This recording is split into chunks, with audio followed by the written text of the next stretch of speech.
नमस्कार विद्यार्थी मित्रांनो, नुकतीच पेपरला एक बातमी आपण वाचली असेल. एनआरए-सीईटी काय आहे त्याबद्दल थोडक्यात माहिती या व्हिडिओच्या माध्यमातून घेणार आहे.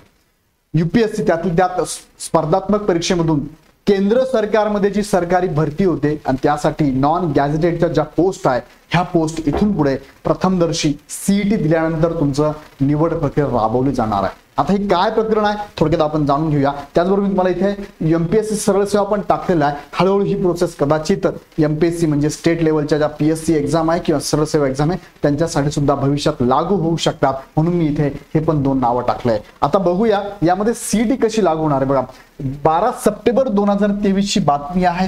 द इंडियन एक्सप्रेस कडून ही बातमी आलेली आहे. त्यात सांगितलं recruitment test for non gazetted government post likely by this year end से जितेंद्र सिंग. जितेंद्र सिंग हे केंद्र सरकारचे मंत्री महोदय आहेत. त्यांचं म्हणणं असं आहे की ह्या वर्षाच्या एंड पर्यंत नॉन गॅझेटेडच्या जेवढ्या पोस्ट आहे अराजपत्रित म्हणतो आपण त्यांना, ह्या सगळ्या पोस्ट एका सीईटीच्या अंतर्गत भरती प्रक्रिया राबवण्यात येणार आहे. का असं होणार आहे थोडक्यात तुम्हाला मी पुढे सांगतो. बघा पुढची बातमी जी आहे ही आहे पुढील वर्षापासून ब वर्ग क वर्गासाठी आता सीईटी म्हणजेच नॉन गॅझेटेड ही सीईटी जी असणार आहे ती कोण घेणार आहे? नॅशनल रिक्रुटमेंट एजन्सी, जी 2020 साठी 2020 मध्ये केंद्र सरकारची स्थापना केलेली आहे. ही काय घेणार आहे? 3 वर्षासाठी हा सीईटीचा स्कोर वैध राहणार. 3 वर्षासाठी राहणार आहे. म्हणजे तुम्हाला बघा एकाच विभागामध्ये वेगळ्या पदासाठी वेगळ्या एक्झाम होतात, वेगळ्या एजन्सी राबवतात, वेगळ्या पद्धतीने फी भरावी लागते आणि ह्या परीक्षा अशा राबवल्या जातात की एकानंतर एक रिझल्टच लागत नाही. 18 20 कदाचित 2 वर्षही लागतात. 18-20 महिने 2 वर्षही लागतात. पण एवढ्या वेळेसाठी विद्यार्थ्यांना विनाकारण ताणवलं जातं, विनाकारण मानसिक त्रासातून जावं लागतं आणि असंख्य असा पैसा पण इथून मुलांचा जातो. यासाठी सरकार विचार करत होतं की एकच परीक्षा घ्यावी, सीईटी घ्यावी, ती पण घेताना 3 स्तरावर घ्यावी, 10वी 12वी आणि पदवी स्तरावरती. बघूयात काय सांगितलं थोडक्यामध्ये. बघा त्यांनी सांगितलंय केंद्राच्या वार्षिक जवळपास 1.25 लाख रिक्त पदांसाठी, केंद्राचं म्हणतो मी, केंद्राच्या 1.25 लाख रिक्त पदांसाठी 50 पेक्षा जास्त परीक्षा घेतल्या जातात. 50 पेक्षा जास्त म्हणजे पात्रता तीच आहे, पात्रता पदवीच आहे, पण मात्र पदवी वेगळी आहे, विभाग वेगळी आहे. तो प्रत्येक उमेदवार प्रत्येक विभागानुसार प्रत्येक पदासाठी वेगळे फॉर्म भरतो. अशा 50 पेक्षा जास्त एक्झाम दिल्या जातात आणि ते विद्यार्थ्याला सिलेक्ट करतं. बाकी सगळ्यांचे निकष, सगळ्यांची पात्रता मार्ग सारखीच आहे. मग जर असं असेल तर सगळ्यांना एकच सीईटी का नसावी याचा विचार सरकार करत होतं. सुमारे 2.5 कोटी अर्ज येतात, म्हणजे 1.25 लाख जागेसाठी 50 पेक्षा जास्त परीक्षा घेतल्या जातात. 2.5 कोटी अर्ज येतात, खूप मोठी संख्या आहे. त्यानंतर अधिसूचनेपासून निवड प्रक्रियेपर्यंत 12 ते 18 महिने लागतात. केंद्राच्या वर्ग ब वर्ग क पदांच्या भरतीसाठी एकच सामायिक पात्रता चाचणी इथून पुढे होणार, असं आता केंद्र सरकारने निर्णय घेतलेला आहे. आता यात काय सांगितलं बघा, राष्ट्रीय भरती संस्था ज्याला आपण एनआरए म्हणतो म्हणजे नॅशनल रिक्रुटमेंट एजन्सी, राष्ट्रीय भरती संस्था पुढील वर्षीपासून केंद्रातील ब आणि क वर्गासाठी पदासाठी सामायिक पात्रता परीक्षेद्वारे भरती प्रक्रिया सुरू करणार आहे, म्हणजे होणारच आहे. त्या संदर्भात बऱ्याचशा प्रोसेस अंतिम टप्प्यात आहे. काय काय त्याची सुरुवात मे जून मध्ये पदवीस्तरीय सीईटीने होऊ शकते. म्हणजे मे 2024 मध्ये तुमची पदवीची सीईटी घेण्याची तयारी त्यांनी दर्शवलेली आहे, होऊ शकते. आता पदवीची सांगितली का? कारण त्यांना पहिल्यांदा पदवी घेतील, मग 12वीच्या लेवलच्या एक्झाम असतील, मग 10वीच्या लेवलच्या एक्झाम असतील. ज्यांना सरकारी नोकरीत जायचं असेल ब आणि क गटासाठी म्हणजे नॉन गॅझेटेड पदासाठी या देशातील 117 जिल्ह्यांमधील, आता आपल्या देशामध्ये जिल्हे किती? 117 जिल्हे आहेत. 1000हून जास्त परीक्षा केंद्रावर होतील. त्यात सर्व जिल्हा मुख्यालय समाविष्ट असतील. सीईटी गुणांच्या आधारे केंद्र, राज्य सरकार, सार्वजनिक उद्योग, खाजगी क्षेत्रातही भरती प्रक्रिया जाऊ शकते. सीईटीचे गुण 3 वर्षासाठी वैध राहणार. म्हणून मी थंबनेल मध्ये एमपीएससी टाकलं होतं, कारण यांनी काय सांगितलंय सीईटीचे गुण हे केंद्र, राज्य सरकार, सार्वजनिक उद्योग, खाजगी क्षेत्रात सुद्धा वापरले जाऊ शकतात. त्याद्वारे भरती प्रक्रिया राबवली जाऊ शकते. त्यानंतर दरवर्षी परीक्षा 2दा होणार, म्हणजे साधारणतः पहिल्या 6 मंथ मध्ये एकदा, दुसऱ्या 6 मंथ एकदा, अशा वर्षातनं 2दा एक्झाम होणार आहे. अशा परीक्षा आतापर्यंत civil selection commission, railway recruitment board, institute of banking personal selection सारख्या वेगवेगळ्या संस्थांद्वारे होत आल्या आहेत. म्हणजे बघा ह्या एक्झाम वेगवेगळ्या संस्थेद्वारे घेतल्या जात होत्या. कधी IBPS असेल, कधी TCS असेल, तर त्यांनी दिलेले इथे वेगळे बघा सर्व्हिस सिलेक्शन कमिशन असेल, रेल्वे रिक्रुटमेंट बोर्ड असेल, ह्या घेत होते. आता काय झालंय, एनआरएच्या सूत्रानुसार सीईटीचा अभ्यासक्रम, परीक्षा कार्यक्रम, शुल्क इत्यादी बाबत तज्ञ समिती अहवाल तयार करत आहे. IC कडून येणाऱ्याच्या अभ्यास परीक्षांसाठी डिजिटल प्लॅटफॉर्मच्या परीक्षणाचे कामही अंतिम टप्प्यात आहे, शेवटच्या टप्प्यात आहे, म्हणजे लागू होणारच आहे. येणाऱ्याने रेल्वे बोर्ड, बँकिंग संस्था, सेवा आयोगाकडे या संबंधीची चर्चा सुरू करण्यात आलेली आहे. बरोबर. गेल्या महिन्यात संसदेच्या स्थायी समितीच्या अहवालात याबाबतची तयारी अंतिम टप्प्यात असल्याचे नमूद करण्यात आले होते, परंतु 3 स्तरावर म्हणजेच 10वी, 12वी आणि पदवी एकाच वेळी सीईटी आयोजित करताना पहिल्यांदा मोठ्या संख्येने येणाऱ्या अर्जदारांचे योग्य व्यवस्थापन करावे लागेल, म्हणून समितीने पदवी स्तरावर सीईटी सुरू करण्याची शिफारस केली आहे. म्हणजे एका वेळेस 10वी स्तरावर 12वी आणि पदवी स्तरावर घेतली तर खूप मोठ्या प्रमाणात उमेदवार इथे हजर राहतील आणि खूप मोठा गोंधळ होण्याचे चान्सेस आहेत. म्हणून त्यांनी असं म्हटलंय की सुरुवातीला आम्ही पदवी लेव्हलची फक्त सीईटी घेण्याच्या तयारीत आहोत. येणारे सीईटी सुरू करता येणार नाही तोवर रेल्वे भरती बोर्डाद्वारे परीक्षा केंद्र वाढवण्याची शिफारस केली आहे. त्यामुळे अर्जदारांना 100-200 किलोमीटर क्षेत्रात परीक्षा केंद्र उपलब्ध राहणार आहे. 1.25 लाख परीक्षार्थी क्षमतेस वाढ करण्यासाठी सूचना करण्यात आलेली आहे. बँकिंग क्षेत्रामध्ये येणाऱ्याने एक वरिष्ठ अधिकारी म्हणाले, सध्या विविध संस्था 50हून जास्त परीक्षा आयोजित करतात. सूचनेपासून निवड प्रक्रियेत 12-18 महिने लागतात. एका सामायिक प्रवेश प्रक्रियेने ही दरी कमी होईल. उदाहरण, गेल्या 5 वर्षात रेल्वे भरती बोर्डाने 7 नोटीस काढून क वर्गाच्या 2,883,747 जागांची भरती प्रक्रिया राबवली आहे. यांनी उदाहरण पण दिलंय. 5 वर्षामध्ये जवळपास 3 लाखापर्यंत भरती प्रक्रिया रेल्वे बोर्डाने राबवली आहे आणि त्यामध्ये 1,43,034 पदांची भरती झाली, परंतु 1,40,713 पदांसाठी वेगवेगळ्या टप्प्यातून ही प्रक्रिया जाते. विशेष म्हणजे केंद्राने डिसेंबर 2020 मध्ये NRA ची स्थापना पण केलेली आहे. सो भविष्यामध्ये चांगली बातमी आहे की तुम्हाला एका वेळेस सीईटी द्यायची आहे, ती वैधता असेल 3 वर्षासाठी. तुम्ही स्पर्धात्मक एक्झाम मधून केंद्र सरकारमध्ये गट ब आणि गट क साठी पात्र होऊ शकणार आहात. आता याची ऍक्च्युअल प्रोसेस कशी एक्झाम होणार हे सगळं डिटेल्स ते टाकणार आहे.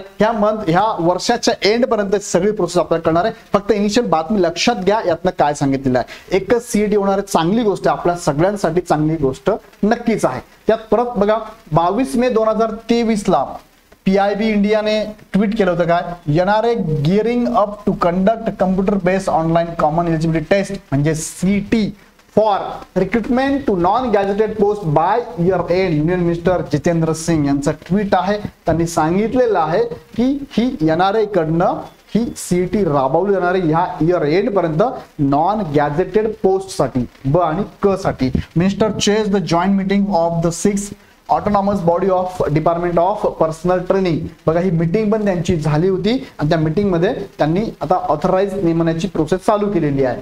तर आता NRA एजन्सी बद्दल काय सांगाल तुम्ही. राष्ट्रीय भरती एजन्सी म्हणतो आपण त्याला, नॅशनल रिक्रुटमेंट एजन्सी. काय आहे ही बघा, पारदर्शी और आसान भरती प्रक्रिया. आपण त्यांच्या वेबसाईटला गेलं तर तिथे त्यांनी काही नॉर्म्स, काही फीचर्स त्यांचे टाकलेले बघा, जसं की वर्तमान में सरकारी नौकरियों के इच्छुक अभ्यर्थियों को विभिन्न एजेंसियों द्वारा आयोजित साल में कई परीक्षा देनी पड़ती है.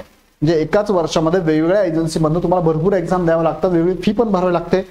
अभ्यर्थियों को कई बार फीस भरनी पड़ती है और परीक्षा देने के लिए लंबी लंबी यात्रा करनी पड़ती है. बरोबर आहे. मी आत्ताच एक एक्झाम दिली, तलाठीची दिली, मी आत्ताच PSI दिली, मी आत्ताच STI दिली, परत तिचा रिझल्ट कधी होतो माहित नाही, परत एक्झाम आली, परत फॉर्म भरा, परत फॉर्म भरा, परत फॉर्म भरा. म्हणजे प्रिलिमचे फॉर्म भरून भरून थकलेलो, पैसे भरून भरून थकले, रिझल्ट तर काय लवकर येत नाही. येतं लक्षात. इन मुश्किलों को दूर करने हेतु राष्ट्रीय भर्ती एजेंसी विभिन्न सरकारी नौकरियों के लिए टियर 1 की एक सामान्य परीक्षा आयोजित करेगी. टियर 1 साठी एक सामान्य परीक्षा घेण्यात येईल तुमची, त्यामार्फत तुम्हाला 3 वर्ष व्हॅलिडिटी असणार आहे. NRA की पहल से अभ्यर्थियों संबंधित भर्ती एजेंसियों का बोझ कम होगा. चांगली गोष्ट आहे NRAचं.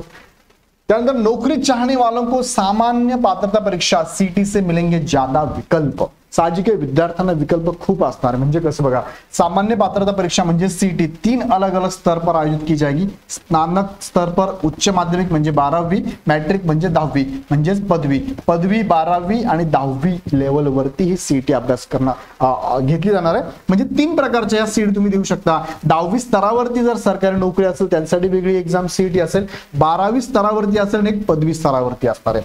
गैर तकनीकी पदों के लिए कर्मचारी चयन आयोग, रेलवे भर्ती बोर्ड, बैंकिंग कार्मिक चयन संस्थापन के लिए टियर 1 की परीक्षा की जगह CT आयोजित किया जाएगा.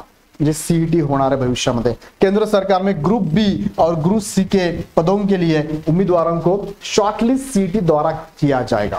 बरोबर. CT मधून आता तुम्हाला इथे सिलेक्शन होणार आहे. पारदर्शिकता के माध्यम से सुशासन, चयन प्रक्रिया में लगने वाले समय में कमी आएगी। साहजिक है, यानी क्या ड्यूरेशन कमी होणार है, लवकर रिजल्ट लागू होणार है, लागणार आहे। समान पात्रता वाली विभिन्न एजेंसियों द्वारा आयोजित परीक्षाएं अलग अलग देने की मुश्किल खत्म होगी। पात्रता तीच आहे, पदवीच आहे, पण मात्र त्या एजन्सीने ती एक्झाम घेतली, ह्या एजन्सीने ती एक्झाम घेतली, त्या एजन्सीने एक्झाम घेतली, तिघांचंही मानसिकता वेगळी, सिलेबस तोच असून सुद्धा प्रश्नांची पातळी वेगळी, प्रश्न वेगळे, आउट ऑफ सिलेबस आलेला आहे। मग आता हे काय कमी होणार आहे। 1000 से अधिक केंद्रों पर सीटें आयोजित की जाएगी। 117 आकांक्षी जिले सहित प्रत्येक जिले में कम से कम एक परीक्षा केंद्र होगा। प्रत्येक जिल्ह्यात परीक्षा केंद्र दिलं तर तुम्हाला टेन्शनच नाहीये, तुम्हाला जास्त लांब जाण्याची गरज नाही। ग्रामीण महिलाओं और वंचित उम्मीदवारों को बेहतर अवसर मिल सकेगा, चांगली गोष्ट आहे। नौकरी चाहने वालों को सामान्य पात्रता परीक्षा सीटी से मिलेंगे ज्यादा विकल्प। पुढे काय विकल्प है, मानक पाठ्यक्रम और अलग अलग स्तर कई भारतीय भाषाओं में आयोजित किया जाएगा। म्हणजे एक्झाम ही वेगवेगळ्या भाषेत सुद्धा तुम्ही देऊ शकता, वेगळ्या लँग्वेज मध्ये असणार आहे, कारण केंद्र सरकार राबवतंय। जेवढे स्टेट आहे, जेवढ्या स्टेटच्या भाषा आहेत त्या भाषेमध्ये पण ती एक्झाम होणार आहे, म्हणजे मराठी, महाराष्ट्रात मराठीत होणार आहे। सीटी स्कोर के आधार पर संबंधित भर्ती एजेंसी द्वारा विशेष टियर 2, टियर 3 परीक्षाओं के जरिए अभ्यर्थियों का फाइनल चयन किया जाएगा। किसी उम्मीदवार का सीटी स्कोर 3 साल के लिए वैध होगा। 3 साल के दौरान सर्वश्रेष्ठ स्कोर को वर्तमान स्कोर माना जाएगा। 3 वर्षात तुम्ही जेवढ्या सीटी द्याल त्यात जास्त मार्क ज्या सीटीला पडतील तो स्कोर तुमचा पुढच्या 3 वर्षासाठी वैध पकडण्यात येणार आहे। उम्मीदवार के प्रयासों की संख्या पर कोई प्रतिबंध नहीं, निर्धारित ऊपरी आयु सीमा मान्य होगी। म्हणजे तुम्हाला किती वेळ सीटी देता येईल, वयाच्या लिमिट पर्यंत किती एग्जाम देऊ शकता, किती सीट तुम्ही देऊ शकता। एससी, एसटी, ओबीसी, पीडब्ल्यूडी आदि क्षेत्रों के उम्मीदवारों को ऊपरी आयु सीमा से छूट दी जाएगी, म्हणजे एक्स्ट्रा त्यांना वेळ भेटणारच आहे। गुड गव्हर्नन्स थ्रू ट्रान्सपरन्सी म्हणजे reduces time taken in selection process, time कमी होणार आहे, वेळ कमी होणार आहे। Mitigates the hardship for candidate from appearing in multiple exam of multiple agencies with similar eligibility conditions। Same eligibility वेगवेगळ्या पद्धतीने एक्झाम घेतल्या, वेगवेगळ्या एजन्सी एक्झाम घेत होत्या, आता त्यातनं तुम्ही बाहेर पडणार आहात। CET to be conducted at over 1000 centre, प्रत्येक जिल्ह्याला सेंटर असणारे, काळजी करायची गरज नाही आहे। Better access to rural unprivileged candidate and woman, चांगली गोष्ट आहे। असं हे एनआरएचं वैशिष्ट्य आहे। एनआरएकडनं ही एक्झाम सीटी घेण्यात येणार आहे आणि ही कॉमन सीटी असेल केंद्र सरकारच्या नॉन गॅजेटेड गट ब आणि गट क पदासाठी आहे। भविष्यामध्ये स्टेट लेवलला सुद्धा हे बदल होऊ शकतात, कारण त्यांनी म्हटलेच आहे स्टेटला पण आम्ही हे लागू करू शकतो। सुरुवातीला 3 स्तरापैकी एका स्तरावरती ते एक्झाम घेणार आहे, म्हणजे पदवी लेवलच्या ज्या एक्झाम आहे नॉन गॅजेटेड गट ब गट क च्या त्यांच्यासाठीच एक्झाम आहे। नंतर 12वी स्तर, नंतर 10वी स्तरावर सुद्धा ही एक्झाम सीटीच्या माध्यमातून होणार आहे। सो भविष्यामध्ये खूप चांगली बातमी तुमच्यासाठी आहे। अनेक प्रकारातून तुम्ही बाहेर पडणार, अनेक प्रकारच्या त्रासातून तुम्ही बाहेर पडून या प्रकारचे एनआरएकडनं ही सीटी होणार आहे। चांगली बातमी आहे, नक्कीच याचं स्वागत आपण करूया आणि भविष्यात आपण एका पदासाठी नक्की चांगला प्रयत्न करूया। काही शंका असेल तर कमेंट बॉक्समध्ये नक्की कळवा, काही प्रश्न असतील तर नक्की आमच्यापर्यंत कळवा। व्हिडिओ आवडला तर लाईक करत चला आणि चॅनल सबस्क्राईब करायला विसरू नका, कारण सगळ्या इत्थंभूत माहिती तुम्हाला याच चॅनलवरती वेळेवर मिळत जाणार आहे। इथे थांबतो, धन्यवाद।